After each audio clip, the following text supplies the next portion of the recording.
There was sworn testimony that revealed things during this trial that gave me concern. What you saw and heard was disheartening, and I can only imagine the community's perception of who we are as a Dallas Police Department, and if we're truly honest with one another, what law enforcement is or who law enforcement is across this country. What I can say is that the testimony that came out in this trial is not reflective of the men and women of the Dallas Police Department. I stand before you today fully committed to making the changes that need to be made. I'm committed to leading a city that will have the trust of the community. All of the things that were heard and brought out during the trial will be turned over to the Internal Affairs Division, and all of those things will be under investigation. Talk but no action means nothing. Botham John's family joins calls for federal probe of Dallas Police Department. Allison John and her family may leave Dallas soon, but not without one last message to the police department. I want to see change, Allison John said. Talk but no action means nothing. The mother of Botham John, a black man killed by a since fired white officer, Amber Guyger, joined a broad coalition of faith-based leaders and Dallas activists Friday in calling for a U.S. Department of Justice investigation of the police force. The appeal came just days after Guyger was convicted of a murder and sentenced for 10 years in prison for the shooting of 26-year-old Botham John. Let's make this about a criminal justice system and systematically squanders the rights of others, said Imam Omar somebody. And as we are captured by a beautiful hug, let's not lose sight of the hugs that can happen anymore.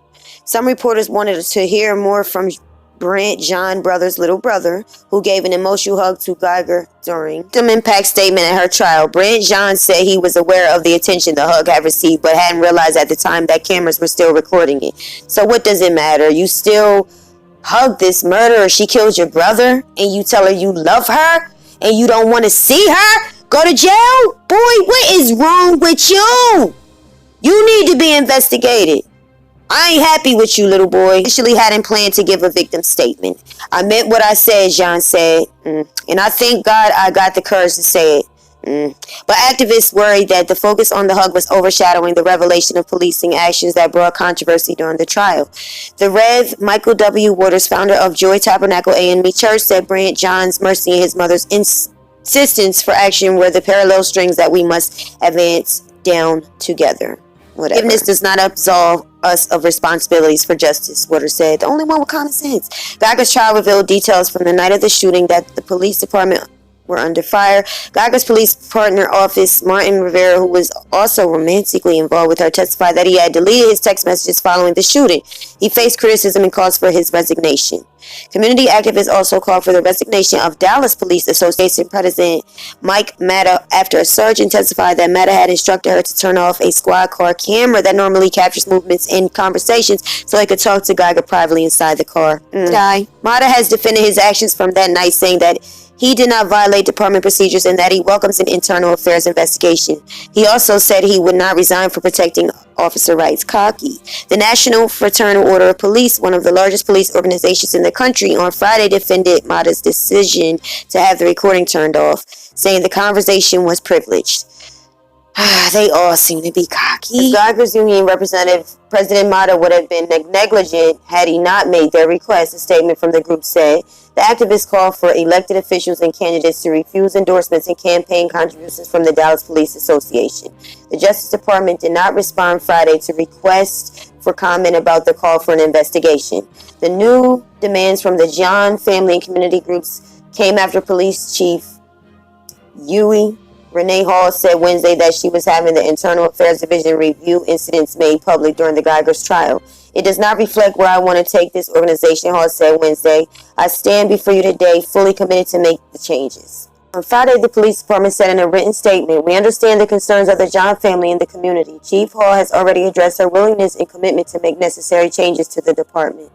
Members of the coalition said that they support the chief's actions, but that because the department historically has not investigated itself thoroughly, they want an independent review, including a full audit of deadly Dallas police shootings over the last several decades.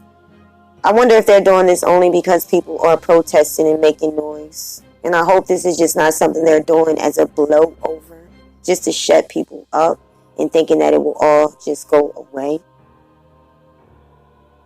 John Fullenwider, co-founder of Mothers Against Police Brutality, said the organization was created after 25-year-old Clinton Allen, who was unarmed, was killed by a Dallas officer in 2013. Fullenwider questioned how, for 46 years, police shootings in Dallas went without any murder indictments. The only two Dallas officers convicted of murder are Guyger and Darrell L. King, who killed 12-year-old Santos Rodriguez in 1973.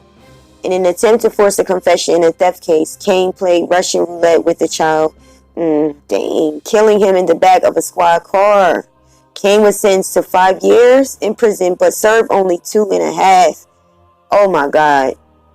Fullenwider noted that Guyger could be out of parole in 5 years, while some black inmates are serving longer sentences for lesser crimes. Exactly what I said on my other video. Damn, they listening. This is not ancient history, he said. This is current history. That's right, speak that shit. I have a sneaky suspicion that they are having each other's backs, covering up, saying, kill him, I'll get you off. They need to be investigated. A 12-year-old boy? Oh, they need to be investigated.